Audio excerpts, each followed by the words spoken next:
Hello everyone, welcome you all to India Scope. तो आज का हमारा वीडियो का टॉपिक होने जा रहा है ट्रम्प्स 25% टैरिफ ऑन इंडिया। तो इसमें वीडियो में हमें कई चीज़ें जानने को मिलेंगी। देखिए, ऐसा क्या हो गया सडनली। हम लोग कह रहे थे कि ये इंडिया और यूएस के रिलेशन की गोल्डन एरा चल रही है। वो गोल्डन एरा से ऐसा क्या हुआ कि ये इंडिया और यूएस का एक छोटा सा ट्रेड वॉर टाइप का स्टार्ट हो गया है। वो ट्रम्प जो हमेशा कहते थे कि मैं बहुत बड़ा फ़ैन हूँ इंडिया का, इन्होंने अपने कैंपेन के दौरान भी इंडिया के बलबूते पर काफ़ी वोट मांगे। अचानक से ऐसा क्या हो गया कि इंडिया के और यूएस के रिलेशन इस स्तर तक आ गए कि इंडिया पर यूएस ने हर तरह के टैरिफ लगा रखे हैं और अभी और बढ़ाने की बात कर रहा है। तो देखिए, इसमें हम क्या कर सकते हैं, हमारे ऊपर ऐसा क्यों प्रॉब्लम आई, ट्रम्प क्यों नाराज़ है इंडिया से, ये सब हम जानेंगे इस वीडियो में। तो देखिए, ये जो 25% टैरिफ है, जैसा हम सब लोग जानते हैं कि ट्रम्प ने जुलाई 30th को ऐसा बोला था कि 25% टैरिफ इंडिया पर लगा देंगे, और जो कि 1 अगस्त से होना था इफ़ेक्टिव, लेकिन ये 1 अगस्त नहीं, 7 अगस्त से इफ़ेक्टिव हुआ है। तो इसमें इन्होंने पेनल्टी का भी प्रोविज़न बताया था। पेनल्टी तो अभी तक नहीं लगी है, लेकिन इन्होंने एक हिंट दे दिया है कि ये पेनल्टी किस तरह की लग सकती है इंडिया पर। चलिए इस पर देखते हैं आगे। तो देखिए, ये जो ट्रेड डिस्प्यूट है, ये सिर्फ एक ट्रेड डिस्प्यूट नहीं लग रहा है, बल्कि ये ट्रेड डिस्प्यूट से कुछ ज़्यादा ही लग रहा है। क्यों? क्योंकि देखिए, इसमें कई तरह के इंटरसेक्शंस हो रहे हैं इकोनॉमिक पॉलिसी और जियो पॉलिटिकल स्ट्रेटजीज़ के। अब जैसे ट्रम्प जब आए थे तभी इन्होंने मागा के बारे में बताया था कि ये इस पे काम करना चाहते हैं। मागा का मीनिंग है मेक अमेरिका ग्रेट अगेन। तो मागा, अब ये जो डोनाल्ड ट्रम्प है, ये एक बिजनेसमैन है। ये अमेरिका को एक कंट्री की तरह नहीं बल्कि एक कंपनी की तरह चला रहे हैं। तो उसी के कुछ ऐसे रेपरकेशंस हो रहे हैं जिसका भुगतान पूरी दुनिया कर रही है। हमारे जो प्राइम मिनिस्टर हैं मिस्टर नरेंद्र मोदी, इन्होंने पूरी कोशिश करी कि एक बैलेंस बनाकर चले व्लादिमीर पुतिन और डोनाल्ड ट्रंप के बीच में। इसीलिए इंडिया ने हमेशा से कहा था कि इंडिया एक न्यूट्रल पार्टी है। रशिया यूक्रेन वॉर में प्रॉपरली इंडिया न्यूट्रल रहा। लेकिन उसके बावजूद भी जो ये पावर बैलेंस बनाने की कोशिश कर रहे थे ये डोनाल्ड ट्रंप और व्लादिमीर पुतिन के बीच में, वो शायद ये पावर बैलेंस बनता हुआ नज़र आ नहीं रहा है। तो इसके वेरियस रीजंस हैं जो देखते हैं हम लोग। अब जैसे देखिए, अमेरिका ने जो ये 25% टैरिफ लगा दिए हैं, अब वर्ल्ड भी इनसे पूछ रहा है कि ऐसा क्या है। इंडिया तो आपका one of the strongest ally हुआ करता था, तो ये अचानक से ऐसा क्या हो गया कि अपने स्ट्रॉन्गेस्ट एलाई पे आपको 25% टैरिफ लगाने पड़े। तो उसका जस्टिफिकेशन अमेरिका ऐसा देता है कि एक तो ये कहते हैं कि ट्रेड डेफिसिट, तो इंडिया के साथ इनका ट्रेड डेफिसिट चल रहा है। देखिए, वो भी कोई इतना बड़ा नहीं है, अमेरिका का ज़्यादातर कंट्रीज से ही ट्रेड डेफिसिट चलता है। तो ये कोई बहुत बड़ा रीज़न नहीं है ट्रेड डेफिसिट का, लेकिन फिर भी यूएस जो है वो कहता है कि ट्रेड डेफिसिट एक रीज़न है। उसके अलावा India's alleged non monetary trade barriers, तो अमेरिका का कहना है कि इंडिया को अपनी पूरी मार्केट यूएस के लिए खोल देनी चाहिए। अभी हम लोगों ने मोस्टली सारी मार्केट तो खोल रखी है, लेकिन हमारी फार्मिंग और डेयरी इंडस्ट्री को हम यूएस की ग्रेट बड़ी मार्केट से बचा कर रखते हैं। क्यों? क्योंकि देखिए, इसमें हमारा कोई ऐसा पर्सनल हित नहीं है। बस हम अपने फार्मर्स और जो हमारे पशुपालक हैं इनको हम अमेरिका की इंडस्ट्री से बचा कर रखना चाहते हैं। क्योंकि देखिए, हम लोग भी जानते हैं कि हमारे फार्मर्स उस लेवल पर अभी इतने डेवलप नहीं हो पाए हैं कि अगर अमेरिका को हम लोग खोल दें अपने पूरे बाज़ारों का अमेरिका के लिए, तो वो सरवाइव कर जाएंगे। तो हमें अपने फार्मर्स को देखना है, हमें हमारे पशुपालकों को देखना है। तो इस वजह से ये हमारी अपनी खुद की ऐसी मजबूरी है कि हम अमेरिका के लिए अपने ये बैरियर्स नहीं हटा सकते। उसके अलावा इंडिया की ब्रिक्स मेंबरशिप जो है ये यूएस को बहुत ख़राब लगती है। तो यूएसए जो है, देखिए, ब्रिक्स का भी ये कई बार ऐसा मोटो रह चुका है कि ये एंटी डॉलर और डी डॉलराइजेशन की तरफ बढ़ना चाह रहे हैं।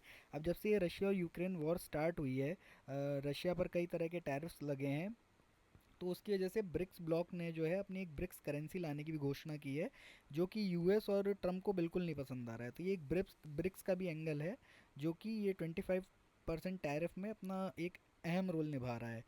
इंडिया रशिया रिलेशंस, ये देखिए, सबसे बड़ी चीज़ जो है वो इंडिया और रशिया के बेहतर होते रिलेशंस हैं। देखिए, इंडिया स्टार्टिंग से ही हमारा एक फ्रेंड रहा है। जो 1971 की वॉर हो या फिर कभी भी आप बात कीजिए, रशिया हमेशा से इंडिया के लिए खड़ा रहा है। कभी भी इन्होंने कोई भी एंटी इंडिया स्टेटमेंट्स नहीं दिए हैं। हालांकि क्वाड में जो इंडिया की ये मेंबरशिप है, ये रशिया को बिल्कुल भी नहीं पसंद है, लेकिन इन्होंने खुल के कभी भी इंटरनेशनल स्टेज पर इंडिया की बुराई नहीं करी इस बारे में। लेकिन डोनाल्ड ट्रंप और ये यूएस की आप कैसी नीति है कि मतलब ये कहीं पर भी एक तरफ तो इंडिया को अपना एलाई बोलते हैं, और दूसरी तरफ कभी भी बुराई स्टार्ट कर देते हैं इंडिया की कि इंडिया को ब्रिक्स का पार्ट नहीं होना चाहिए। और ये देखिए, इंडिया एक सोवरन कंट्री है, आप इसे पाकिस्तान के तरीके ट्रीट नहीं कर सकते हैं। जिस तरह से आप पाकिस्तान को अपना एक बफर स्टेट बनाकर रखे हुए हैं, इंडिया ऐसा कभी भी नहीं होने देगा। इंडिया हमारा, हम देखिए सोवरन कंट्री है, हमारे खुद की डिसीजन मेकिंग है, जो हमारे नेशन के लिए अच्छा होगा हम वही करेंगे। लेकिन यूएस, यूएस बीइंग यूएस, उन्हें ये चीज़ पसंद नहीं आ रही है बिल्कुल भी। तो इस वजह से इन्होंने काफ़ी कुछ अपना मन बना लिया है टैरिफ्स को लेकर के। देखिए, क्वाड वर्सेस ब्रिक, ये ब्रिक में जो इंडिया है, ये यूएस को कहीं से भी पसंद नहीं आता। ऑल्दो देखिए क्वाड में भी इंडिया है, लेकिन जो डोनाल्ड ट्रंप है उन्हें ये ब्रिक्स से बहुत प्रॉब्लम है। ब्रिक्स और इसकी ये जो पॉलिसीज़ हैं रशिया, इससे इन्हें इतनी प्रॉब्लम है। इस वजह से ये क्वाड को भी अभी तक देखिए 10-20 साल में जो भी तरक्की हुई थी ये क्वाड को लेकर के, डोनाल्ड ट्रंप के ये जो स्टेप है ना, ये पूरी इस तरक्की को ख़त्म कर देंगे। इंडिया यूएस के जो भी रिलेशन बिल्ड हुए थे, ये पूरी तरीके से बर्बाद होने जा रहे हैं। देखिए, आम जनता भी जो यूएस पे थोड़ा बहुत ट्रस्ट करने लगी थी, उनका भी ट्रस्ट इन्होंने लगभग पूरी तरीके से ख़त्म कर दिया है। और देखिए, चाइना का एंगल था ही, काउंटर चाइना को ही करना था, जिसके लिए ये क्वाड बना हुआ था, ये इसको पूरी तरह से बर्बाद कर रहे हैं। आगे देखते हैं। अब देखिए, अब ये सब स्टार्ट कैसे हुआ। इन्होंने अपना बड़बोलापन तो करते ही हैं ट्रम्प, इन्होंने वही स्टार्ट कर दिया जब ये पाकिस्तान और इंडिया के बीच में ये हमारा ऑपरेशन सिंदूर चल रहा था। इन्होंने वहीं से काम चालू कर दिया था। इन्होंने काफ़ी देर तक बोला long night of talks mediated by the United state. इन्होंने पूरी तरह से पूरा अपना शेखी बगारना चालू कर दिया कि इंडिया पाकिस्तान के बीच में जो भी न्यूक्लियर वॉर हो सकता था वो सब इन्होंने ख़त्म करा दिया। इन्होंने ही फुल और इमीडिएट सीज़ फायर क्रिएट करा दिया, जो कि हमारे प्राइम मिनिस्टर ने संसद में खड़े होकर के बोल दिया कि हमने किसी के भी दबाव में सीज़ फायर नहीं करा, ये पाकिस्तान की तरफ से हमें रिक्वेस्ट आई थी तो हमने उस रिक्वेस्ट को आगे बढ़ाते हुए सीज़ फायर करा है। ये चीज़ डोनाल्ड ट्रंप को बहुत बुरी लगी। हालांकि पाकिस्तान तो मानने को तैयार है कि डोनाल्ड ट्रंप ने कराया है, लेकिन देखिए जो सच बात है, हम उसे बोलने में कभी भी पीछे नहीं हटेंगे। हमने साफ साफ बोल दिया किसी भी फॉरेन कंट्री या फॉरेन लीडर के दबाव में हमने नहीं किया। ये चीज़ डोनाल्ड ट्रंप को बुरी लग गई। उसके अलावा ये तरह तरह के ट्वीट्स हमेशा से करते आ रहे हैं कि इंडिया जो है वो मैसिव अमाउंट में रशियन ऑयल नहीं परचेज़ कर रहा है, ये ऑयल नहीं है, ये वॉर मशीन रशिया है जो यूक्रेन में ये लोगों को मार रहे हैं, ये इसका ऑयल कर रहा है परचेज़। तो ये इस तरह की फालतू की बकवास कई बार से डोनाल्ड ट्रंप कर रहे थे। अब इन्होंने यहाँ तक बोल दिया इंडिया और रशिया के बारे में कि इनकी जो इकोनॉमीज़ हैं वो डेड है, जबकि सब जानते हैं कि रशिया की इकोनॉमी अभी भी 3% से ग्रो कर रही है। जबकि दुनिया भर के सैंक्शन इन्होंने रशिया पर लगा दिए जितने भी ये लगा सकते थे, और अमेरिका की वहीं 1.5% से। और इंडिया की इकनॉमी तो अभी भी इन सबसे ज़्यादा अच्छी ग्रो कर रही है। तो Donald Trump being Donald Trump. अब देखिए, डोनाल्ड ट्रंप को क्या नहीं पसंद है, एक पॉइंट जो इन्हें ये ख़राब लगा कि ये है हम अमेरिका का F-35 जेट, और ये है Su-57 रशिया का। तो देखिए, इंडिया के पास चॉइस थी कि इन दोनों में से ये फिफ्थ जनरेशन प्लेन्स हैं, फिफ्थ जनरेशन फाइटर जेट्स हैं। तो हमारे पास चॉइस थी। तो डोनाल्ड ट्रंप ने काफ़ी ज़्यादा प्रेशर बनाया इंडिया पे कि हम ये F-35 की तरफ बढ़ें।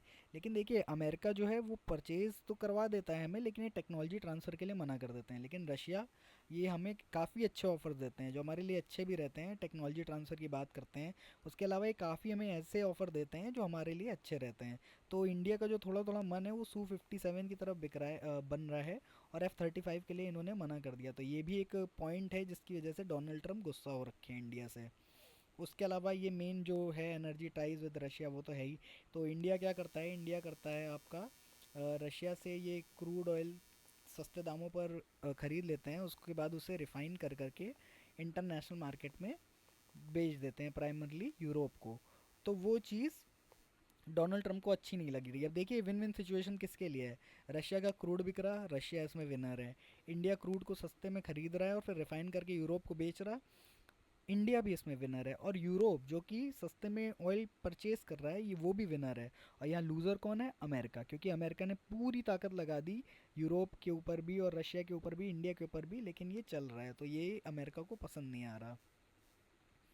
उसके अलावा देखिए, हमारी मिनिस्ट्री ऑफ एक्सटर्नल अफेयर ने साफ साफ ये स्पष्ट कर दिया है कि इन्होंने जो टारगेट किया है इंडिया के ऑयल इंपोर्ट को लेकर के, इसमें इनकी वही क्लियर पोजीशन है जो ये कहते आ रहे हैं कि ये मार्केट फैक्टर्स के ऊपर इनका इंपोर्ट रहता है, ये इंश्योर करते हैं energy security of 1.4 billion people of India. देखिए हर कंट्री है, हर एक कोई भी सोवरेन कंट्री होगी वो अपनी ज़रूरतों के हिसाब से ही काम करेगी, ना कि किसी फॉरेन लीडर या फॉरेन कंट्री के दबाव में आकर के।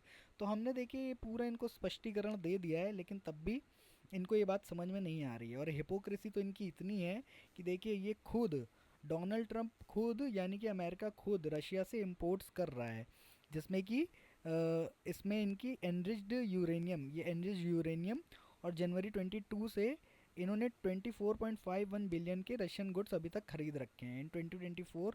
Alone in 2024 alone Washington imported fertiliser worth rupees 1.27 billion. अब इनकी हिपोक्रेसी आप देख लीजिए कि फर्टिलाइजर और यूरेनियम ये खुद रशिया से इंपोर्ट कर रहे हैं, लेकिन ये दूसरे कंट्रीज़ पे अपनी धाक जमाते हैं कि आप इनसे अपना ट्रेड ख़त्म कर दीजिए, अपने हित में ये काम करेंगे लेकिन दूसरा कंट्री इनके दबाव में काम करिए, ऐसा चाहते हैं, जो कि पूरी तरह से हिपोक्रेसी है। और जब ये डोनाल्ड ट्रंप से पूछा गया कि ये ऐसा क्या है, आप खुद तो परचेज़ कर रहे हैं, तो इन्होंने साफ साफ बोल दिया, I don't know anything about it, I have to check it out. तो इनके पास कोई जवाब नहीं था, ये एकदम मुंह लटका करके खड़े हो गए, इनके पास 1% इन पे कोई जवाब ही नहीं आया। अब देखिए इनके फर्दर क्या प्लान्स हैं। देखिए द हिंदू का आर्टिकल है कि इन्होंने जो 25% टैरिफ है ये 7 अगस्त 2025 से चालू हो गए हैं। उसके अलावा इन्होंने एक एग्जीक्यूटिव ऑर्डर भी साइन कर दिया है। तो एग्जीक्यूटिव ऑर्डर क्या है कि ये 25% मोर टैरिफ लगा सकते हैं इंडिया पर। ये 25% टैरिफ तो इनके लग गए, but Indian goods could also be subject to additional 25% tariff additionally because of an executive order Mister Trump signed on Wednesday. यानी कि 6 तारीख को इन्होंने एक एग्जीक्यूटिव ऑर्डर साइन कर दिया है कि ये 25% टैरिफ तो इन पर इंडिया पर चलते ही रहेंगे, लेकिन इनके गुड्स पर ये 25% मोर टैरिफ्स लगा सकते हैं। तो ये अभी तो नहीं लगाए इन्होंने, लेकिन इन्होंने एक धमकी सी दे दी है कि अगर इंडिया ऐसे ही अपना इंपोर्ट करता रहा रशिया के साथ, ट्रेड करता रहा, तो ये जो नए टैरिफ हैं 25% के, वो 27 अगस्त से लग जाएंगे। तो यानी कि 25+25 इंडिया पर टोटल 50% टैरिफ की धमकी ये दे रहे हैं। आगे देखते हैं। अब देखिए फ्रीक्वेंटली आस्क्ड क्वेश्चन क्या क्या हैं। अब देखिए इंडिया इसमें क्या क्या कर सकता है। अभी तो देखिए पहला क्वेश्चन है what is terms India tariff rate. तो अभी का जो टैरिफ रेट है 25% है ऑल इंडियन इंपोर्ट पर। अब ये टैरिफ स्टार्ट होने थे 1 अगस्त से, जो कि 1 अगस्त से तो नहीं, लेकिन ये 7 अगस्त से 25% टैरिफ स्टार्ट हो गए हैं। अब which Indian export affected the most. तो देखिए मेनली इसमें इलेक्ट्रॉनिक्स, फार्मास्यूटिकल, जेम्स और टेक्सटाइल के जो होने थे ये सबसे ज़्यादा अफेक्टेड होने थे, लेकिन उन्होंने कुछ वेवर भी दे रखे हैं कई जगहों पर, उनमें मेडिसिन और ये शायद इलेक्ट्रॉनिक्स भी आता है। अब बाकी टैरिफ रेट्स की बात करें तो अदर कंट्रीज़ में कौन कौन से टैरिफ हैं, तो जापान और यूरोपियन यूनियन में इन्होंने 15%, साउथ कोरिया में 15 और वियतनाम में 20% कर रखे हैं। तो अब क्वेश्चन आता है क्या इंडिया रिटेलिएट कर सकता है टैरिफ्स के साथ। तो इसका आंसर है येस। डब्ल्यूटीओ की नॉर्म्स के अकॉर्डिंग तो इंडिया रिटेलिएट कर सकता है, लेकिन देखिए अभी हम उस स्तर पर नहीं आए हैं कि हम ट्रम्प और ये यूएस के टैरिफ्स को उनके ही साथ रिप्लाई करें। क्योंकि देखिए इंडिया यूएस जब भी ट्रेड करते हैं तो इंडिया जो होता है वो एक्सपोर्ट ज़्यादा करता है अमेरिका को यूएस के मुकाबले। तो अगर हम इन पे टैरिफ लगाते हैं तो इन्होंने पहले ही बोल रखा है कि अगर इंडिया काउंटर करता है इन्हें टैरिफ लगा करके, तो ये फर्दर और टैरिफ को इंक्रीज़ कर सकते हैं, जो कि हमारी ग्रोइंग इकोनॉमी के लिए अच्छा नहीं है। तो फिलहाल ये कदम तो मुझे लग रहा मुश्किल ही उठाएगी हमारी गवर्नमेंट, क्योंकि देखिए टैरिफ पे टैरिफ लगाना वो भी अमेरिका जैसी कंट्रीज़ के सामने, अभी हम ऐसा नहीं कर सकते हैं। लेकिन हम क्या कर सकते हैं as a proud Indian citizen, हम ये कर सकते हैं कि अमेरिकन कंपनीज़ जो कि इंडिया में ट्रेड कर रही हैं अभी, हम उन पे अपनी पावर दिखा सकते हैं। अब गवर्नमेंट तो एक नहीं कर सकती है, लेकिन हम एज एन आम नागरिक, एज अ जागरूक नागरिक हम क्या कर सकते हैं। देखिए हर चीज़ आप बॉयकॉट नहीं कर सकते अमेरिका की। अमेरिका एक बहुत बड़ी कंट्री है और वो एक पावरफुल कंट्री है, तो हर कुछ तो हम नहीं कर सकते, इतना रिलायंट अभी हम नहीं हुए हैं। लेकिन जो हम कर सकते हैं वो हमें करना चाहिए, जैसे मैकडोनल्ड, बर्गर किंग, ये हमारे लिए देखिए नेसेसिटीज़ नहीं है। अगर हम चाहें तो इन कंपनीज़ को चोट पहुंचा सकते हैं। हमारी मार्केट इतनी बड़ी है, अगर हम ये सब परचेज़ करना पूरी तरीके से बंद कर दें तो अमेरिका भी अपने उनके होश ठिकाने आ जाएंगे कि अगर आप ये कर रहे हैं तो हम भी करेंगे आपके साथ ऐसा। हम लोग काफ़ी कुछ कर सकते हैं, ये मैंने देखिए कंपनीज डाल दी हैं जिनको हम लोग इग्नोर करना स्टार्ट कर सकते हैं, जैसे वॉलमार्ट हो गई, कॉट्सको हो गई, लेज़ हो गया, डोरेटोस, चीटोस। तो अगर हम इन सब चीज़ों को परचेज़ करना बंद कर दें और मेड इन इंडिया प्रोडक्ट्स लेने लगे, अब जैसे मान लीजिए पेप्सी, पेप्सिको कंपनी की है, कोका कोला है, इनको आप इग्नोर कीजिए, थम्स अप यूज़ कीजिए। आपको ज़्यादा सॉफ्ट ड्रिंक का शौक है तो थम्स अप आप लीजिए, ये पार्ले की है, कोई प्रॉब्लम नहीं है। आप फ्रूटी ले सकते हैं, फ्रूटी पार्ले की है। आप एप्पी फिज़ पी सकते हैं। तो अगर हम लोग भी थोड़ा जागरूक हो जाएं और अमेरिकन प्रोडक्ट्स को इग्नोर करके इंडियन प्रोडक्ट्स की तरफ बढ़ें, तो अमेरिका को ये एहसास होगा कि सिर्फ वो नहीं कर सकते हैं, हम भी कर सकते हैं ये चीज़ें। तो देखिए, एक ये कोट हमेशा से रहा है कि ये देखिए, जियो पॉलिटिक्स में कोई परमानेंट एनिमी नहीं है और कोई भी परमानेंट फ्रेंड नहीं है, केवल परमानेंट क्या होता है, इंटरेस्ट। तो वही हमें दिख रहा है। अभी कुछ टाइम पहले वो ट्रम्प जो इंडिया को अपना फ्रेंड बता रहे थे, इंडिया के नाम पर कैंपेन कर रहे थे, वो दोस्ती से किस तरह की दुश्मनी पर उतर आए हैं। तो इसी कोट के साथ मैं इस वीडियो का एंड करता हूँ।